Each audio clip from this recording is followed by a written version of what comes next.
କଳାହାଣ୍ଡି ଜିଲ୍ଲା ପୋଲିସ ଏକ ଆନ୍ତଃରାଜ୍ୟ ଡକାୟତି ଗ୍ୟାଙ୍ଗକୁ ଗିରଫ କରିବାରେ ସଫଳ ହୋଇଛି।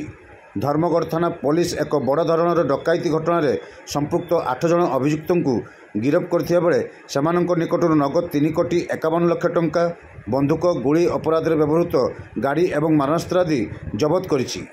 ଗିରଫ ହୋଇଥିବା ସମସ୍ତ ଅଭିଯୁକ୍ତ ଝାଡ଼ଖଣ୍ଡ ରାଜ୍ୟର ବୋଲି ସୂଚନା ମିଳିଛି। ଗିରଫ ଅଭିଯୁକ୍ତମାନେ ହେଲେ ଝାଡ଼ଖଣ୍ଡ ରାଜ୍ୟ ରାଞ୍ଚି ଜିଲ୍ଲାର ତାହିର ଅନସାରୀ, ହୁସେନ ଖାନ, ଜୈସମ ଖାନ, ଶାମିମ ଅନସାରୀ, ବାସୁଦେବ ଗୋପେ, ପିଣ୍ଟୁ ଏଲିଆସ ଆଲିମ, ଅନୁଜ କୁମାର। ଗତ 30 ତାରିଖରେ ଧର୍ମଗଡ଼ଠାରେ ଥିବା ଏକ ଦେଶୀ ମଦ ଭାଟିରେ ଏହି ଡକାୟତ ସଂଗଠିତ ହୋଇଥିଲା। ବିଳମ୍ବିତ ରାତିରେ ପ୍ରାୟ 8 ଜଣ ଡକାୟତ ମାରଣାସ୍ତ୍ର ଧରି ଡକାୟତି କରିବା ଉଦ୍ଦେଶ୍ୟରେ ଏହି ଭାଟିରେ ପଶିଥିଲେ। ସେଠାରେ ବନ୍ଧୁକ ଏବଂ ମାରଣାସ୍ତ୍ର ଦେଖାଇ ଧମକ ଦେଇ ଟଙ୍କା ଲୁଟି ନେଇଥିଲେ।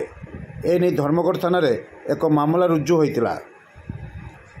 ଡକାୟତଙ୍କୁ ଧରିବାକୁ କଳାହାଣ୍ଡି ଏସ୍ପିଙ୍କ ନେତୃତ୍ୱରେ ଏକ ସ୍ୱତନ୍ତ୍ର ଟିମ୍ ଗଠନ କରାଯାଇ ବିଭିନ୍ନ ସ୍ଥାନରେ ଚଢ଼ାଉ ଆରମ୍ଭ କରାଯାଇଥିଲା।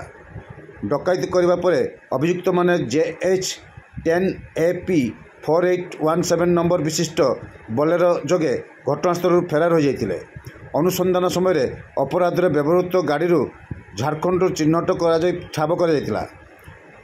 ପୋଲିସ ତଦନ୍ତ ବେଳେ ସ୍ଥାନୀୟ ପୁଲିସ 2 ଅଭିଯୁକ୍ତ ସିରାଜ ଆନସାରୀ ଏବଂ କାମେଶ୍ୱର ଯାଦବଙ୍କୁ ସଙ୍ଗେ ସଙ୍ଗେ ଗିରଫ କରିଥିଲା। ଅନ୍ୟ ଅଭିଯୁକ୍ତମାନେ ଝାଡ଼ଖଣ୍ଡ ଅଭିମୁଖେ ଫେରାର ହୋଇଥିବା ସମ୍ପର୍କରେ ପୋଲିସ ସୂଚନା ପାଇଥିଲା। ବର୍ତ୍ତମାନ ସୁଦ୍ଧା ଘଟଣାରେ ସମ୍ପୃକ୍ତ ସମସ୍ତ ଅଭିଯୁକ୍ତମାନଙ୍କୁ ଗିରଫ କରାଯାଇଛି।